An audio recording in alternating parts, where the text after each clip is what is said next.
Kita hidup di dunia yang sibuk bicara. Semua orang merasa harus punya pendapat, harus menjawab, harus membalas, harus terdengar. Tapi di tengah hiruk-pikuk itu, ada satu kemampuan yang mulai hilang. Kemampuan untuk diam. Bukan diam karena takut, bukan pula karena tidak punya jawaban. Tapi diam sebagai bentuk kendali diri. Diam sebagai bentuk kehadiran yang penuh kesadaran. Dan jika kamu sedang menyimak video ini, percayalah, kamu tidak sedang tersesat di antara deretan konten acak. Kamu tidak sampai di sini karena kebetulan. Bisa jadi, ini waktunya kamu belajar sesuatu yang jarang diajarkan. Bagaimana diam bisa menjadi kekuatan. Selamat datang di Stoic Chat, sebuah ruang tenang untuk berpikir jernih, untuk melatih diri, dan untuk kembali mengenali siapa yang benar-benar memegang kendali dalam hidupmu. Kalau kamu sudah merasa lelah dengan respons dunia yang terburu-buru, atau ingin membebaskan diri dari tekanan harus selalu reaktif, video ini untukmu. Tulis di kolom komentar, saya hadir untuk belajar diam. Itu kalimat sederhana, tapi bisa jadi langkah pertama dari perjalanan batin yang besar. Sekarang mari kita mulai. Filsafat Stoik, sejak ribuan tahun lalu, sudah mengajarkan bahwa emosi bukan musuh. Tapi emosi bisa menjadi tiran, jika tidak dikenali. Dan salah satu alat yang paling ampuh untuk menahan gelombang emosi adalah diam. Diam adalah jeda antara stimulus dan respons. Dan dalam jeda itu, manusia memiliki kebebasan. Jangan remehkan satu tarikan napas sebelum membalas. Karena di sana, kita bisa memilih. Tidak sekadar bereaksi, tapi merespons dengan sadar. Epictetus, seorang filsuf stoik yang hidup dalam perbudakan, mengatakan, kita tidak terganggu oleh peristiwa-peristiwa, tetapi oleh pandangan kita tentang peristiwa-peristiwa itu. Pandangan itu muncul dari bagaimana kita berpikir. Dan berpikir dengan jernih hanya bisa dilakukan jika kita memberi ruang. Diam adalah ruang itu. Kita mungkin sering mendengar, diam itu emas. Tapi stoikisme mengajarkan lebih dari itu. Diam adalah perisai dari kemarahan. Diam adalah benteng dari impuls. Diam adalah teman dari kesabaran. Ketika kita mampu diam, kita sedang menguasai diri. Dan orang yang menguasai dirinya, tidak mudah dikendalikan orang lain. Bayangkan ini, kamu sedang dalam diskusi panas. Lawan bicaramu mulai meninggikan suara. Sebagian orang akan terpancing, merasa perlu membalas. Tapi kamu memilih diam, kamu dengarkan, kamu tidak buru-buru menanggapi. Di dalam kepalamu, kamu sedang menata pikiran. Dan ketika kamu akhirnya berbicara, kata-katamu tidak meledak-ledak, tapi tertata, tidak menyakiti. Tapi jelas, orang yang mampu menunda respons, bukan orang lemah. Justru itulah bentuk kekuatan paling utuh. Karena mereka tidak tunduk pada impuls sesaat. Mereka tidak dikuasai oleh reaksi. Dalam banyak momen kehidupan, kita lebih banyak menyesali kata-kata yang terucap tanpa jeda daripada kalimat yang tertahan karena diam. Karena seringkali, bukan kata-kata kasar yang membuktikan keberanian, tapi justru kemampuan untuk menahan diri dan tetap tenang di tengah kekacauan. Marcus Aurelius, seorang kaisar Romawi sekaligus filsuf stoik, menulis dalam catatan pribadinya. Ketika kamu tergoda untuk merespons dengan amarah, ingatlah bahwa kamu punya pilihan untuk tetap tenang. Dan dalam tenang itu, kamu akan melihat hal-hal dengan lebih jernih. Itulah mengapa diam bukan ketidakberdayaan. Diam adalah cara melatih mata batin agar tidak mudah terguncang. Agar kita bisa melihat dunia sebagaimana adanya, tanpa dibumbui oleh emosi yang meledak-ledak. Berlatih diam tidak harus dilakukan dalam situasi ekstrim. Justru bisa dimulai dari hal yang paling kecil.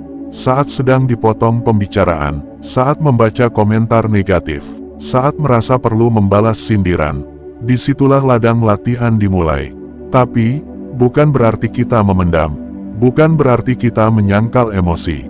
Stoikisme tidak mengajarkan untuk menjadi batu, tapi untuk mengenali emosi, lalu meletakkannya di tempat yang tepat. Diam adalah cara memberi jarak, dan dalam jarak itu, kita bisa memandang emosi dari sudut yang lebih rasional. Coba ingat, kapan terakhir kamu diam padahal hatimu ingin marah? Dan bagaimana rasanya setelah itu? Jika kamu pernah mengalaminya, tulis di komentar, saya belajar mengendalikan, bukan melampiaskan. Karena setiap momen diam yang kamu pilih, sedang membangun struktur kekuatan mental di dalam dirimu. Tidak mudah, tapi tidak mustahil. Karena seperti semua latihan, diam juga butuh konsistensi. Dan konsistensi dimulai dari kesadaran. Kesadaran bahwa hidup bukan tentang memenangkan argumen, tapi tentang menjaga kejernihan batin. Bahwa kita tidak selalu harus bicara untuk didengar. Kadang, diam justru lebih nyaring daripada teriakan. Ketika kita memilih diam, kita sedang menciptakan ruang untuk mendengar. Bukan hanya mendengar orang lain, tapi juga mendengar suara hati. Dalam kesunyian itu, kita tahu mana yang penting, dan mana yang hanya gangguan. Kita akan memasuki pembahasan kedua. Kita akan bicara tentang bagaimana diam, bila dilakukan dengan benar, bisa menjadi pintu menuju kebebasan emosional. Karena sejatinya, orang yang bebas bukan yang bisa bicara kapanpun ia mau, tapi yang bisa memilih kapan ia perlu berbicara. Dan semua itu dimulai dari berlatih diam. Ketika seseorang mencaci maki dan kamu memilih diam, dunia akan mengira kamu kalah. Padahal sebenarnya, kamu sedang menang. Bukan atas orang itu, tapi atas dirimu sendiri. Jika kamu sampai di bagian ini, maka kamu termasuk sedikit orang yang benar-benar tertarik mendalami inti dari ketenangan. Bukan sekadar menenangkan emosi, tapi memahaminya, menghadapinya, dan tetap utuh tanpa harus tenggelam di dalamnya. Itu bukan jalan yang mudah. Tapi justru karena tidak mudah, maka jalan ini layak dijalani. Kamu tidak menonton ini secara acak. Kemungkinan besar, kamu sedang mencari cara untuk tidak lagi dikendalikan oleh hal-hal yang berada di luar dirimu. Mungkin kamu sedang merasa lelah karena terlalu sering bereaksi. Atau mungkin, kamu mulai sadar bahwa membalas semua serangan tidak membuat batinmu tenang. Dan dari kesadaran kecil itu, kamu mulai membuka ruang untuk berpikir. Untuk diam. Diam yang kita bicarakan di sini bukanlah sikap pasif. Bukan sikap menghindar, tapi tindakan aktif yang lahir dari kekuatan batin. Diam bukan kelemahan, tapi tanda bahwa kamu tidak tergantung pada pengakuan luar untuk merasa utuh. Dalam filsafat Stoik, emosi tidak pernah dianggap musuh. Emosi adalah bagian alami dari manusia. Tapi menjadi Stoik berarti menyadari kapan emosi datang, mengenalinya, dan tidak larut begitu saja. Dan untuk itu, kita butuh jarak. Kita butuh diam. Bayangkan seseorang yang berkata kasar padamu. Refleks pertama kita sebagai manusia adalah membalas. Tapi begitu kita diam, muncul pertanyaan, apakah ini pantas aku ladeni? Apakah ini benar-benar penting? Atau hanya sekadar kebisingan yang tidak layak mengambil ruang dalam pikiranku? Saat kita memberi jeda, kita sedang merebut kembali kuasa. Kita tidak lagi dikendalikan oleh kata-kata orang. Kita tidak lagi tunduk pada provokasi. Kita memilih untuk tidak menjadi budak dari emosi yang muncul sesaat. Orang yang hidup reaktif akan terus lelah. Karena dunianya selalu dibentuk oleh tindakan orang lain. Tapi orang yang bisa diam saat dunia ribut, sedang membangun rumah batin yang kokoh. Dan rumah itu hanya bisa dibangun dengan ketenangan, bukan dengan keributan.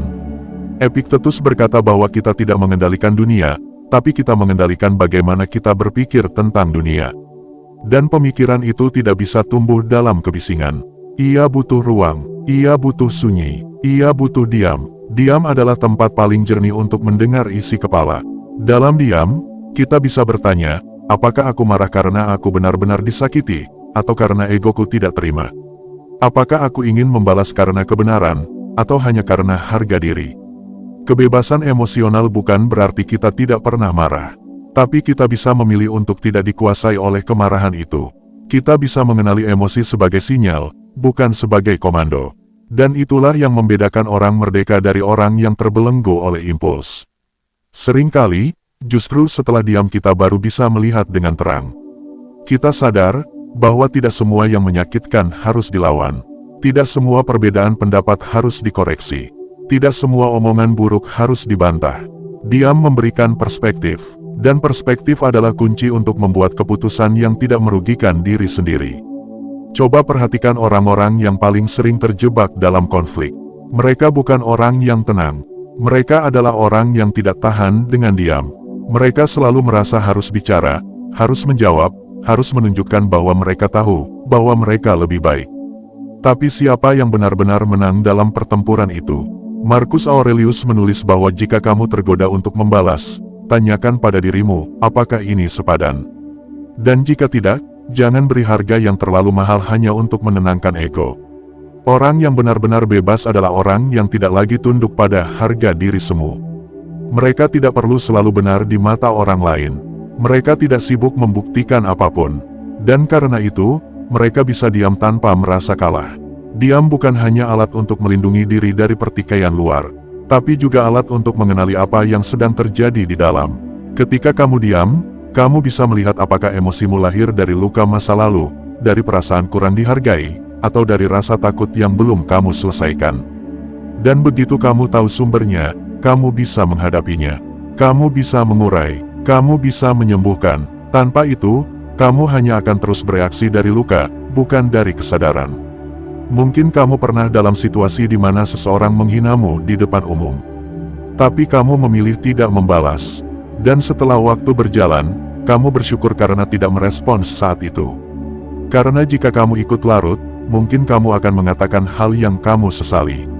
Dan sesal itu bisa lebih berat daripada diam sesaat. Atau mungkin kamu pernah berada dalam situasi di mana orang terdekatmu membuatmu kecewa. Tapi kamu diam, bukan karena kamu tidak peduli, tapi karena kamu ingin memahami dulu sebelum berbicara. Dan ternyata, diam itu membuat hubungan tidak rusak. Karena yang kamu keluarkan setelah diam adalah kata yang lahir dari pertimbangan, bukan dari kemarahan. Kita hidup di zaman yang cepat. Dunia mendorong kita untuk selalu reaktif. Untuk segera membalas pesan, untuk langsung menjawab komentar, untuk menanggapi semua hal yang muncul di layar. Tapi di antara semua kebisingan itu, kita kehilangan kontrol. Kita kehilangan kendali atas ruang batin kita sendiri. Berlatih diam adalah cara untuk mengambil kembali kendali itu. Untuk tidak menjadi bagian dari keributan kolektif. Untuk menjadi individu yang tahu kapan berbicara dan kapan berhenti. Bukan berarti kita tidak menyampaikan pendapat. Tapi kita memilih waktu, cara, dan tempat. Kita tidak berbicara karena dorongan, tapi karena keputusan. Dan keputusan yang dilahirkan dari diam jauh lebih kuat daripada reaksi yang lahir dari kegelisahan. Diam juga memberi kita kesempatan untuk mengamati. Ketika kita diam, kita mulai melihat. Kita melihat bahwa tidak semua orang menyerang karena niat buruk. Ada yang menyerang karena luka mereka sendiri. Ada yang menyakiti karena mereka tidak tahu cara lain untuk menyampaikan. Dan dalam pengamatan itu, kadang lahir belas kasih. Sesuatu yang tidak akan kita rasakan jika kita langsung membalas. Kalau kamu pernah berada dalam kondisi seperti ini, tulis di komentar, "Saya belajar mengamati sebelum bereaksi." Karena itulah cara stoik melihat dunia. Bukan dengan cepat menilai, tapi dengan tenang memandang. Stoikisme mengajarkan bahwa dunia tidak bisa kita ubah seutuhnya. Tapi bagaimana kita menanggapinya, itu sepenuhnya dalam kendali kita.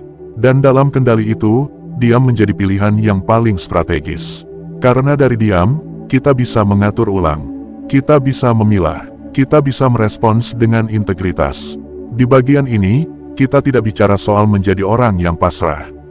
Tapi tentang menjadi orang yang sadar. Orang yang tahu bahwa diam bisa menjadi tindakan. Dan kadang, itu adalah tindakan paling cerdas yang bisa kita ambil. Diam juga tidak sama dengan memendam. Berlatih diam bukan untuk menyimpan amarah, tapi untuk mengelolanya. Beda antara memendam dan mengelola adalah arah dan kesadaran. Memendam hanya menyimpan sampai meledak. Mengelola berarti memahami, merangkul, dan mengalirkan dengan tenang. Itulah sebabnya diam bisa menjadi alat untuk kebebasan emosional. Karena hanya ketika kita diam, kita bisa benar-benar mengenal apa yang sedang kita rasakan. Dan hanya dengan pengenalan itu, kita bisa bebas dari dominasi emosi. Jika kita terus-menerus bereaksi, kita tidak punya waktu untuk mengerti. Kita hanya melompat dari satu respons ke respons lain. Tapi jika kita diam, kita punya ruang untuk melihat dari atas. Untuk tidak langsung menyatu dengan masalah, tapi mengamatinya dari kejernihan. Di titik ini, kita mulai bisa bertanya, siapa sebenarnya yang sedang marah?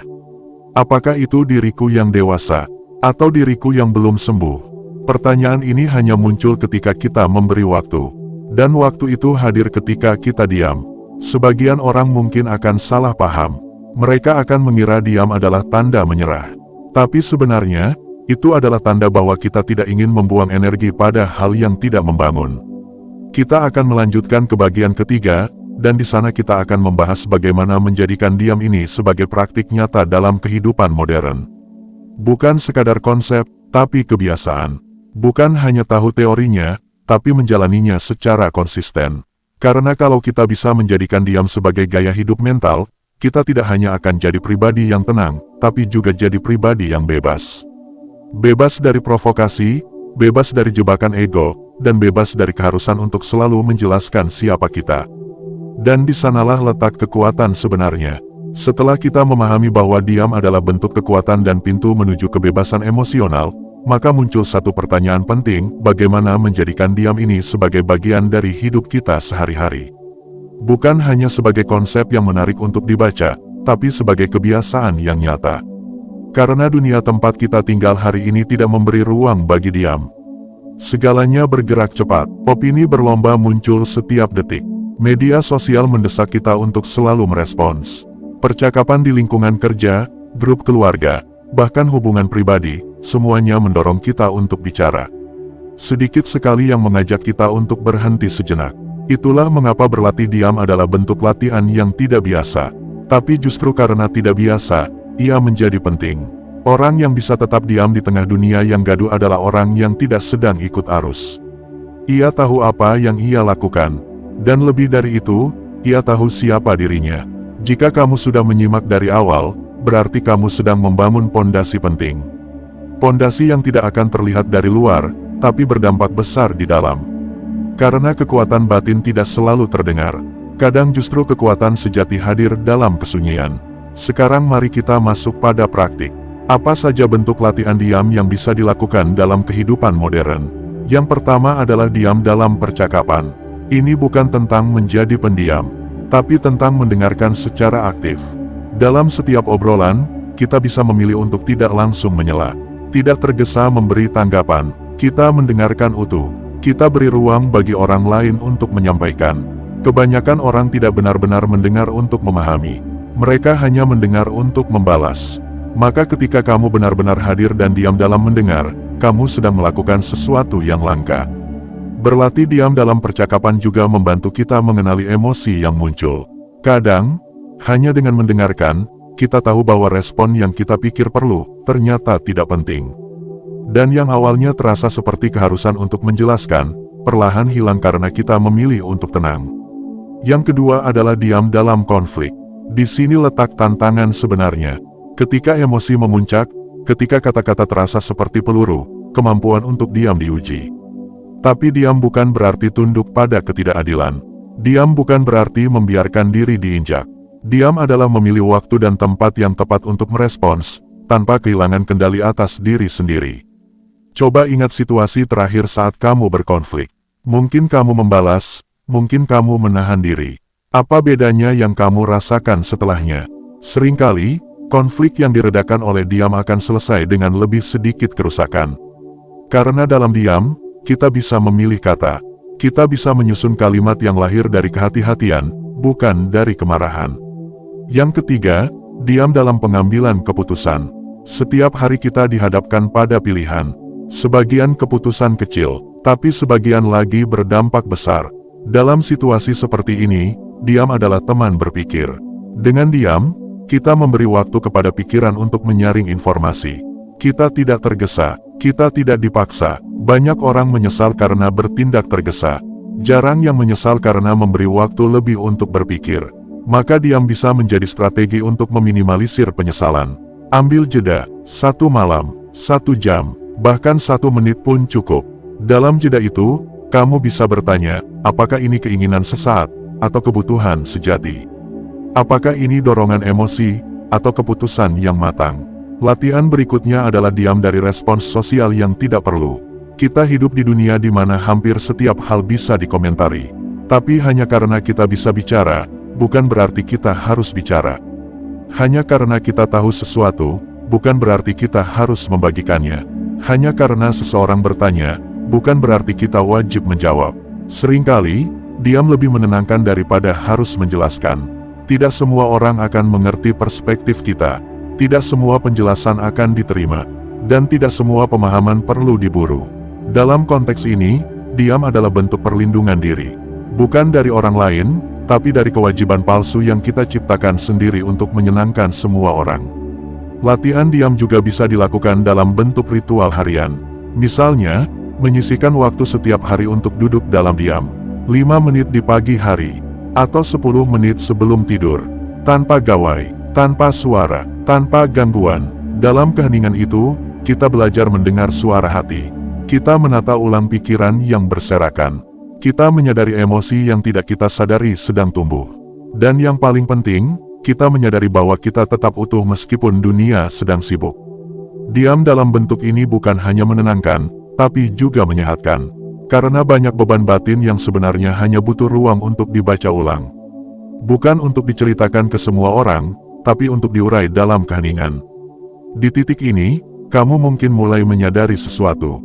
Bahwa berlatih diam bukan tentang menjadi berbeda, tapi tentang kembali ke kesadaran yang paling dasar, bahwa kita adalah makhluk yang punya kendali atas respons. Tidak semua orang bisa punya rumah besar. Tidak semua orang bisa punya pengaruh besar. Tapi semua orang bisa punya kendali atas dirinya. Dan kendali itu dimulai dari diam. Kalau kamu ingin menguatkan latihan ini, kamu bisa mulai dari satu tantangan kecil, memilih satu situasi setiap hari untuk tidak merespons secara otomatis. Bisa saat ada perdebatan, saat tergoda memberi komentar, atau saat merasa ingin membalas. Kamu tarik napas, kamu diam, lalu kamu tanya dirimu sendiri, apa manfaatnya kalau aku bicara? Dan apa kerugiannya kalau aku diam? Kadang, kamu akan tetap memilih bicara.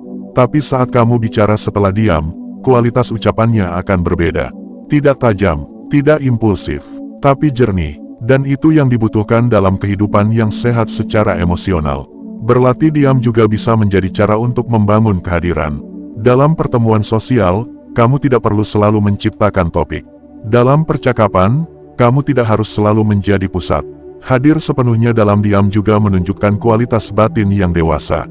Karena diam yang hadir bukanlah kekosongan, tapi kesadaran yang penuh. Dan kesadaran itu menular, orang lain akan merasakannya, mereka akan merasa aman di dekatmu, karena kamu tidak sedang berlomba bicara. Kamu sedang memelihara keheningan. Dalam dunia yang mencintai kebisingan, diam adalah kekuatan yang revolusioner. Karena diam membuat kita berjarak dari kegilaan kolektif. Diam memberi kita tempat berdiri sendiri. Bukan sebagai bentuk isolasi, tapi sebagai bentuk kemerdekaan. Dan kemerdekaan itu adalah inti dari filosofi Stoik. Kalau kamu sampai di bagian ini, kamu bukan hanya penonton. Kamu adalah pejalan, dan setiap pejalan tahu bahwa perjalanan tidak selalu soal langkah, tapi juga soal berhenti. Diam adalah bentuk berhenti yang tidak kalah penting dari bergerak. Karena dari berhenti itulah kita tahu kemana arah yang seharusnya. Mari kita simpulkan perjalanan kita hari ini. Diam adalah kekuatan, diam adalah kebebasan, diam adalah praktik harian yang membawa kita kembali pada inti diri. Bukan berarti kita harus menjadi pendiam, tapi bahwa dalam hidup ini, ada waktu untuk bicara, dan ada waktu untuk diam. Dan orang bijak tahu kapan waktunya masing-masing. Filsafat Stoik tidak pernah mengajarkan untuk menjadi kaku, tapi untuk menjadi tenang dalam badai. Dan ketenangan itu bukan hasil dari lari, tapi dari kesanggupan untuk diam di tengah hiruk pikuk. Jika kamu merasakan manfaat dari perjalanan 3 bagian ini, tulis di kolom komentar. Saya memilih diam untuk hidup yang lebih sadar. Dan mungkin, satu komentar sederhana itu bisa menjadi pengingat bagi banyak orang yang sedang berjuang menjaga dirinya dari dunia yang terus mendesak mereka untuk bereaksi. Sampai di sini, kita sudah membahas makna diam, kekuatannya dalam menghadapi emosi, dan cara menjadikannya bagian dari hidup kita sehari-hari.